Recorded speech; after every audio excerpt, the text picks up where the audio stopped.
An event, popularly known as the Roswell incident, has recently been the subject of intense interest by both the media and a curious general public. In recent years, numerous speculative books, magazine articles, television programs, a made-for-TV movie, 2 UFO museums, fraudulent documents, and even an alien autopsy film have emerged to exploit the media fascination with the Roswell incident. The story has even gained international attention. Despite the vested interest and questionable credibility of all sources involved in generating the media hype, the U.S. Air Force is routinely accused of concealing a deep, dark secret from the American people. In early 1994, New Mexico Congressman Stephen Schiff requested the General Accounting Office initiate a records review. The purpose of this review was to determine if the U.S. Air Force or any other U.S. government agency possessed information on an alleged crash near Roswell, New Mexico in July 1947 of an extraterrestrial vehicle and its alien crew. In response to the GAO probe, the Secretary of the Air Force directed a comprehensive search for records. The objective of this search was to tell the Congress and the American people what the Air Force knew about the 1947 Roswell claims. If the information was still classified, it was to be declassified. If active or former Air Force officials had signed non-disclosure agreements, they were to be released from these agreements. The resulting 800-page report was completed in July 1994. The report concluded that the predecessor to the U.S. Air Force, the U.S. Army Air Forces, did recover material near Roswell in July 1947. What was recovered was not the remains of an extraterrestrial spacecraft and its alien crew, but debris from a then-classified Army Air Forces research project codenamed Mogul. Begun in 1946, Project Mogul was a top-secret attempt to acoustically detect suspected Soviet nuclear explosions and ballistic missile launches. The project was accorded the highest priority because it addressed the most important post-war national defense concern, development of an early warning system to prevent a devastating surprise attack. Mogul used an odd assortment of naval acoustical sensors, radar reflecting targets, nylon fibers, and other equipment carried aloft by a train of weather balloons extending over 600 feet. Claims that the U.S. Army Air Forces recovered a flying disc near Roswell in 1947 were based primarily on a misidentification of the radar targets, a standard element of weather equipment adapted for use on the long Mogul balloon train. In June 1947, the oddly constructed radar targets were found by a local rancher who later reported the equipment as a flying disc. Following some initial confusion at Roswell Army Airfield, the flying disc debris, aluminum foil, rubber, paper, and sticks, was identified by Army Air Force officials as remnants of radar targets and weather balloons. With the positive identification by the Army Air Forces of the debris recovered by the rancher, events that occurred in 1947 were officially resolved and largely forgotten. Initially, the Roswell incident consisted only of accounts of the recovery of a flying disc. In 1947, there were no claims of alien bodies associated with the Roswell incident. The recovery of alien bodies became part of the Roswell story during the late 1970s, with other claims being made in the 1980s and 1990s. These later-day revisions to the Roswell story were often based on anecdotal accounts from second- and third-hand witnesses collected by UFO enthusiasts 40 or more years after the actual event. The same anecdotal accounts that refer to bodies also describe large-scale field operations conducted by U.S. military personnel using an assortment of military vehicles and aircraft to recover crashed debris supposedly from an extraterrestrial spaceship. Military personnel were allegedly led by an angry, red-headed captain, threatening those who witnessed the operation with imprisonment or death if they revealed what they observed. The popular Roswell story contends that the bodies, once recovered, were allegedly transported under tight security to the base hospital at Roswell Army Airfield for autopsy. At the hospital, the angry red-headed captain was again allegedly observed threatening civilians. Following the purported autopsies, the alien bodies were supposedly transported to Wright Field, Ohio, now Wright-Patterson Air Force Base, for further processing and storage. This summarizes the Roswell incident scenario as presented by UFO enthusiasts. On the surface, this explanation may appear plausible to some. However, things are not always as they appear. The reports of bodies were only briefly discussed in the 1994 Air Force report because the search for records from 1947, the year of the alleged incident, did not yield any data to support a 1947 claim of alien bodies. However, following the release of the 1994 report, additional research uncovered information which explains some of the claims of alien bodies associated with the Roswell incident. From the additional research, a second report was written which critically examined the anecdotal claims and descriptions of flying saucers, aliens, and reports of unusual Air Force activities in the New Mexico desert. This in-depth examination revealed that many of these claims were reasonably accurate descriptions of Air Force activities. Some of the claims that refer to bodies are most likely misperceptions by uninformed persons of unclassified and widely publicized Air Force scientific achievements of the 1950s. However, other descriptions of bodies appear to be exploitation of Air Force members killed or injured in the line of duty. The following are the 5 main conclusions contained in the second report. Research reveals that actual U.S. military operations, widely separated by time, geographical location, and purpose, have been misinterpreted or deliberately misrepresented. These misrepresentations collectively created what is known as the Roswell incident. UFO proponents failed to establish accurate dates of reported eyewitness accounts, in some instances by more than a decade. In addition, they erroneously linked all these accounts to the actual 1947 recovery of Project Mogul equipment. Eventually, these misrepresentations transformed a series of verifiable Air Force activities into what some have described as the extraterrestrial event of the millennium. Reports of aliens in the New Mexico desert were actually anthropomorphic test dummies that were carried aloft by Air Force high-altitude research balloons. Critical examination of alleged alien sightings consistently matched the physical characteristics of these dummies, as well as where and how they were used. Vince, that new dummy cam is great. Yeah, it'll sure give people a whole new outlook on what it's like when you don't wear a safety belt.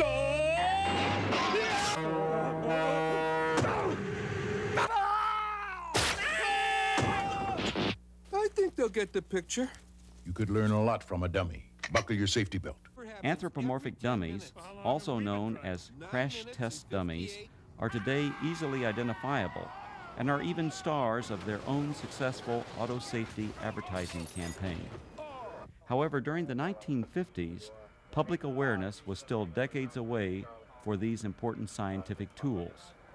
From 1953 to 1959, anthropomorphic dummies were used by the U.S. Air Force Aeromedical Laboratory and Projects High Dive and Excelsior. The project's main objective was to study methods for returning a pilot or astronaut safely to Earth by parachute if forced to eject at extremely high altitudes. For these tests, dummies were transported up to 98,000 feet by high-altitude balloons.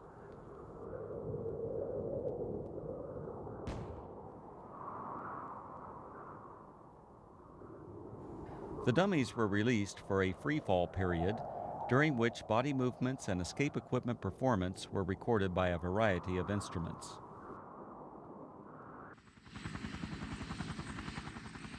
Many of the dummies landed outside the confines of military reservations and were regularly observed by local civilians. Following a series of dummy tests, a human subject, Air Force test pilot Captain Joseph W. Kittinger Jr., now a retired colonel, made 3 bailouts from high-altitude balloons. These and other aeromedical projects that used both dummies and human test subjects were unclassified and widely publicized in the press and other media. In 1956, 20th Century Fox released On the Threshold of Space, a feature-length motion picture based on these projects and filmed on location at Holloman Air Force Base. Air Force personnel, aircraft, high-altitude balloons, and other equipment, including the actual anthropomorphic dummies, were used in the making of this film. The eyewitness reports of military units that always seemed to arrive shortly after the alleged crash of a flying saucer were actually accurate descriptions of Air Force personnel engaged in high-altitude balloon and anthropomorphic dummy recovery operations. Since 1947, Air Force atmospheric research organizations at Holloman Air Force Base, New Mexico, have launched and recovered approximately 2,500 high-altitude balloons, many in the same areas of New Mexico where the Roswell incident allegedly occurred.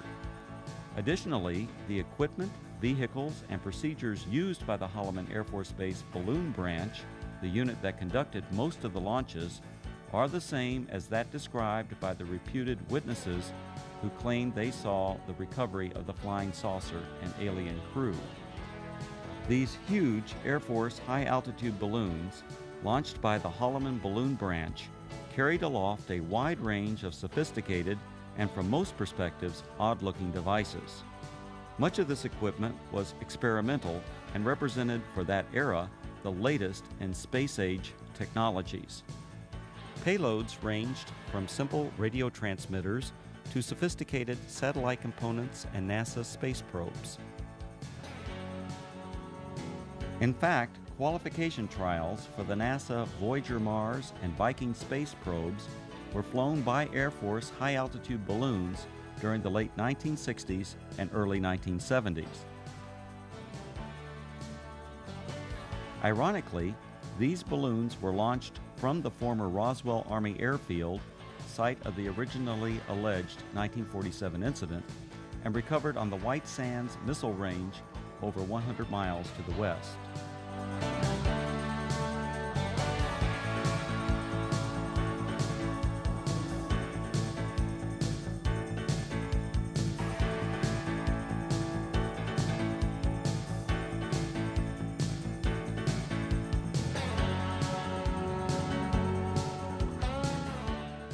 Recovering the balloon payloads was essential for accomplishing the scientific objectives of the high-altitude balloon program. The primary high-altitude balloon recovery areas were and still are located at predetermined sites throughout Arizona, West Texas, and New Mexico, including the area surrounding Roswell.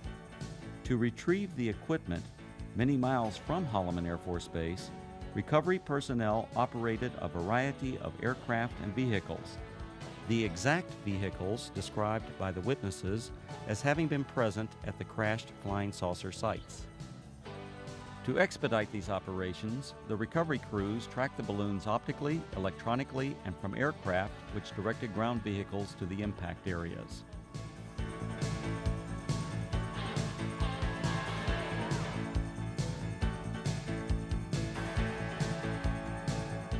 In several of the Roswell accounts, unsubstantiated allegations asserted that military personnel who retrieved equipment from rural areas of New Mexico intimidated and threatened civilians on the scene.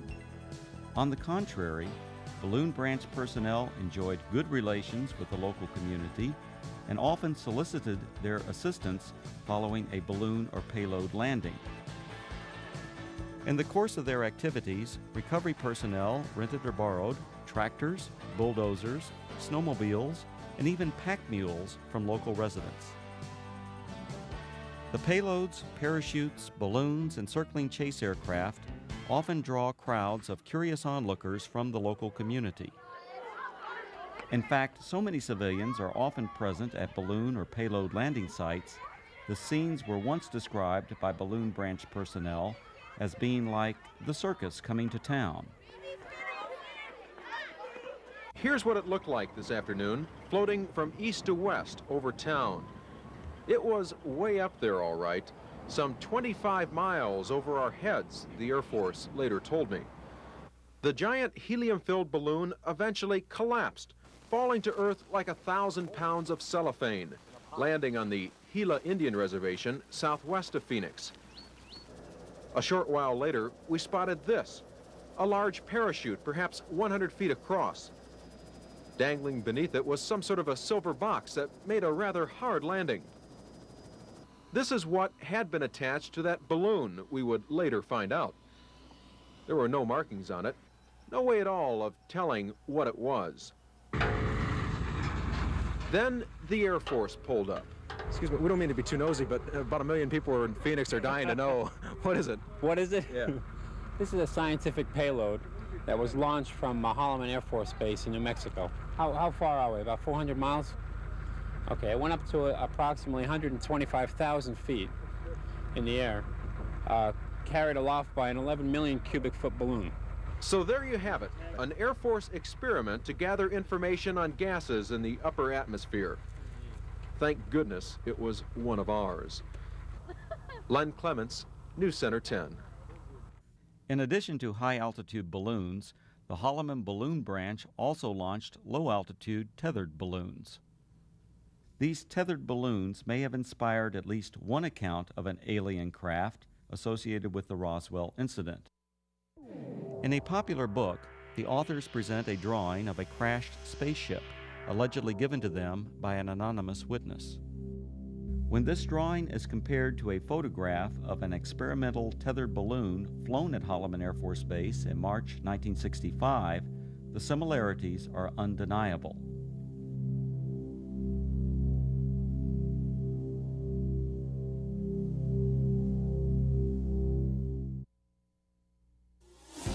The red-headed captain was probably Captain Joseph W. Kittinger, Jr.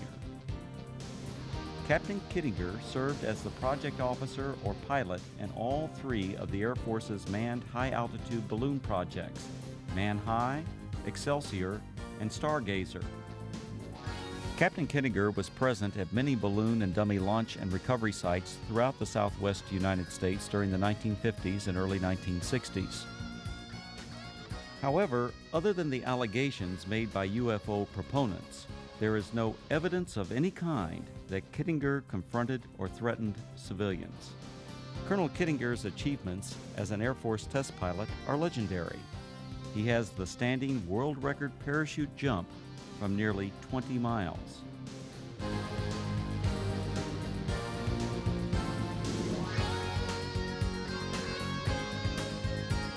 Later, he went on to serve 3 combat tours in Southeast Asia and is credited with an aerial victory while engaged in combat over North Vietnam.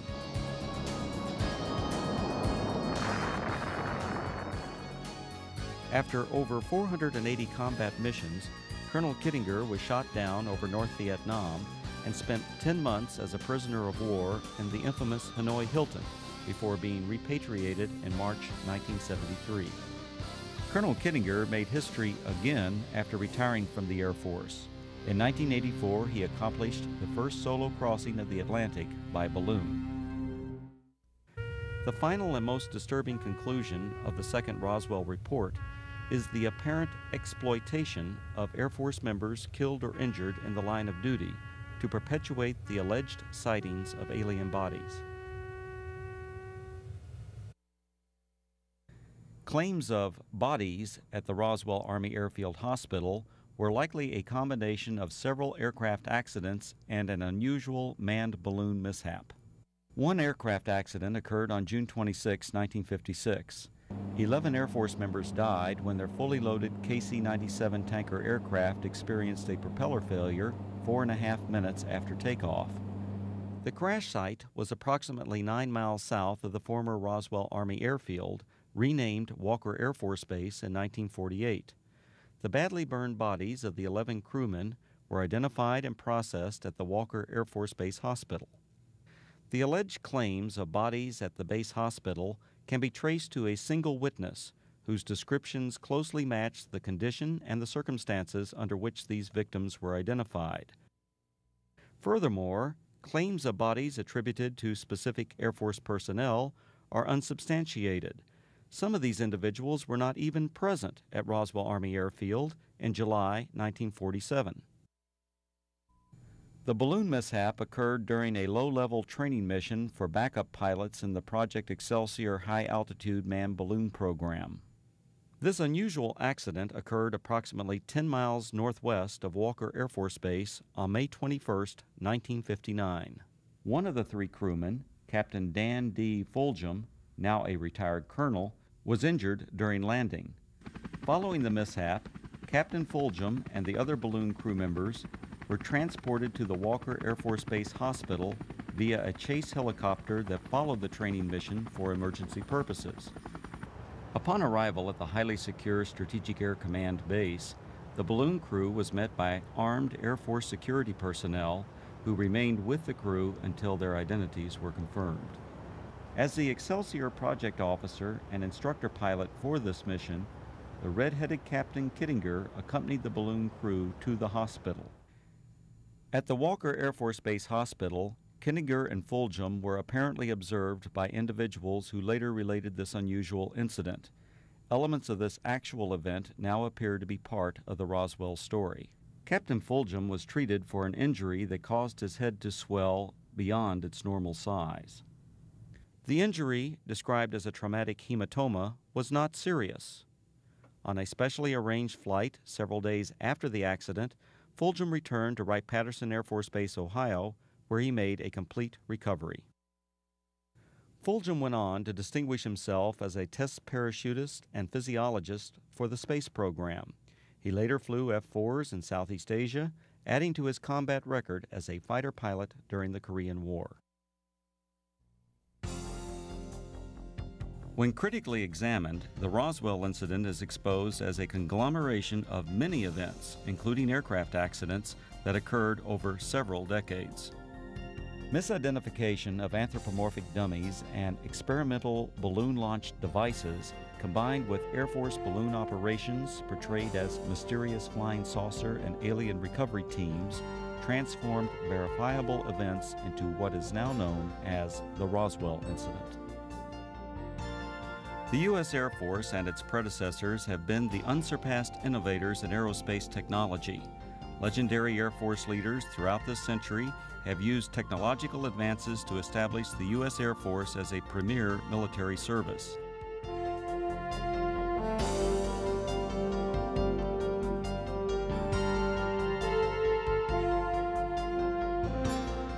The facts presented in the reports examining the so-called Roswell incident did not reveal it to be a dark secret or government cover-up as persons unacquainted with Air Force technologies proclaim.